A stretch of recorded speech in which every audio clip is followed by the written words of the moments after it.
और अंकल ने ईगो में आके आंटी से शादी कर ली। लेकिन शायद इस बात का रिग्रेट उन्हें जिंदगी भर रहा। उन्होंने गुस्से में आके डॉक्टर रुबीना के सामने ऐसी सारी बातें कर दी कि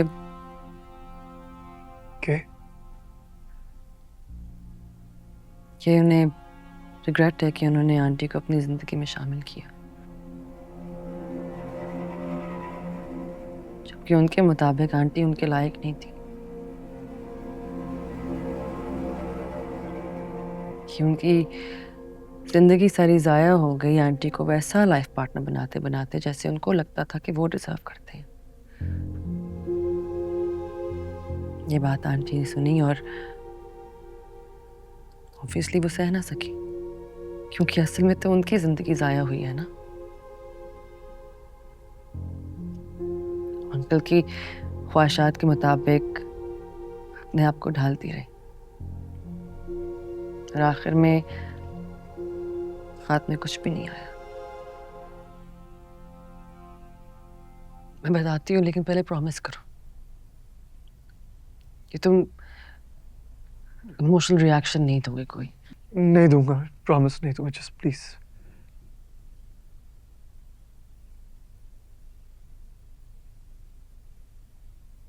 आंटी की डेथ से एक दिन पहले अंकल डॉक्टर रुबीना के हॉस्पिटल गए थे।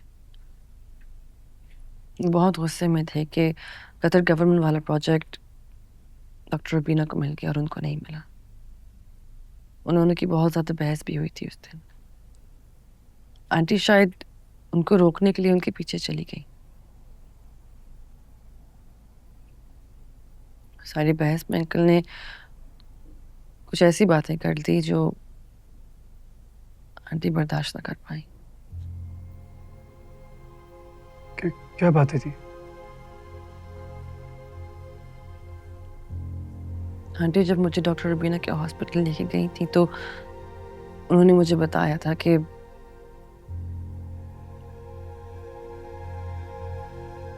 अंकल डॉक्टर रुबीना से नफरत क्यों करते हैं। उसकी वजह सिर्फ ये नहीं है कि वो कंपेटिटर्स हैं, बल्कि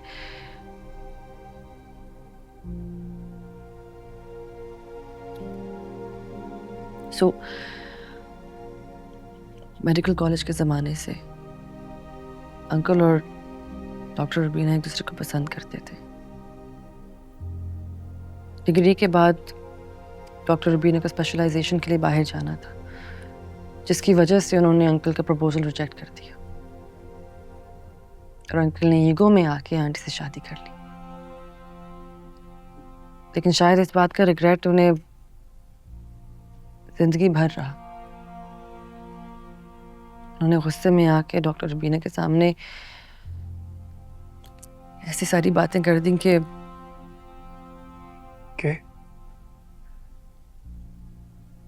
उन्हें रिग्रेट है कि उन्होंने आंटी को अपनी जिंदगी में शामिल किया, जबकि उनके मुताबिक आंटी उनके लायक नहीं थी। कि उनकी जिंदगी सारी जाया हो गई आंटी को वैसा लाइफ पार्टनर बनाते बनाते जैसे उनको लगता था कि वो डिजर्व करते हैं।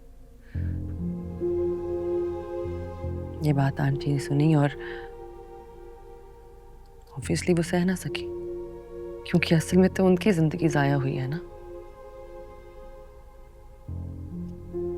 अंकल की ख्वाहिशात के मुताबिक अपने आप को ढालती रही और आखिर में हाथ में कुछ भी नहीं आया।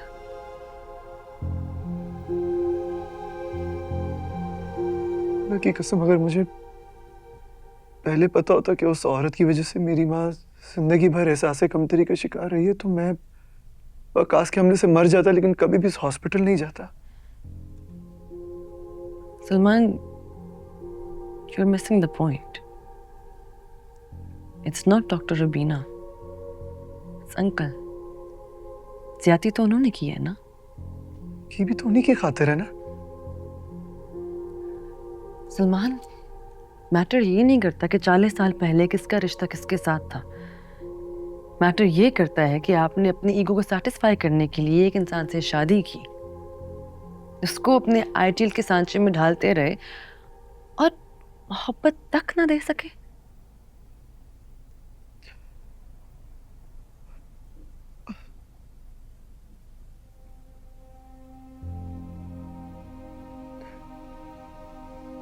अफसोस मुझे इस बात का कि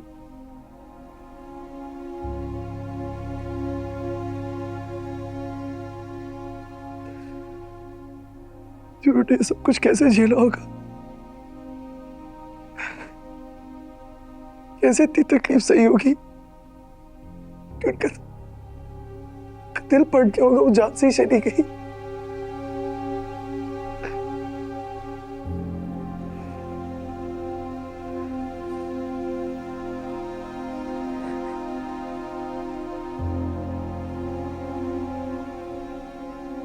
मुझे अफसोस इस बात का कि उन्होंने तुम्हें सब कुछ खुद बताया, तुमने तब भी वो हॉस्पिटल ज्वाइन कर लिया। वो तो तुम्हारी ख्वाहिशें पूरी कर रही थी ना, तुमने एक बार भी उनकी फीलिंग्स को नहीं समझा। क्या?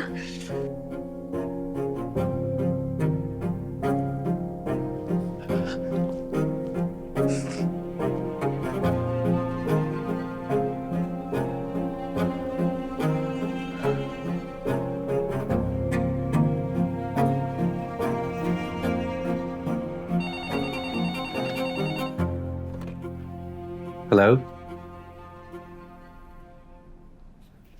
लेकिन उनका केस तो मैंने खुद वेलफेयर डिपार्टमेंट को रेफर किया था। अच्छा, चलें भेजें उन्हें अंदर।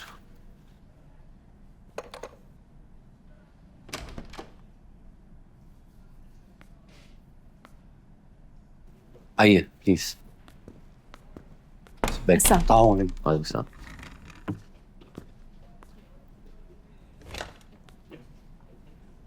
आप लोगों का केस मैंने खुद वेलफेयर डिपार्टमेंट को रेफर किया था।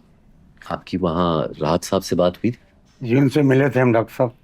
उन्होंने हमारे केस को रिजेक्ट कर दिए। रिजेक्ट कर दिए? डॉक्टर साहब, आपको मेरे बेटे का सारा केस पता है। मैंने बड़ी मुश्किल से जैसे जैसे कर करा के यहाँ सारे टेस्ट करवाए हैं। अब मैं नई तरीके से दूसरे हॉस्पिटल में टेस्ट नहीं करवा सकती। आप प्लीज परेशान मत हो, मैं कुछ करता हूँ। 2-3 दिन दीजिए, मैं खुद आपकी कॉल करके अपडेट करूँगा। ठीक है? जी जी, बहुत शुक्रिया। एहसान होगा आपका हम पर सारी जिंदगी। नहीं नहीं, ऐसी कोई बात नहीं है। It's my job. Thank you doctor साहब। थैंक बहुत यू। अच्छा।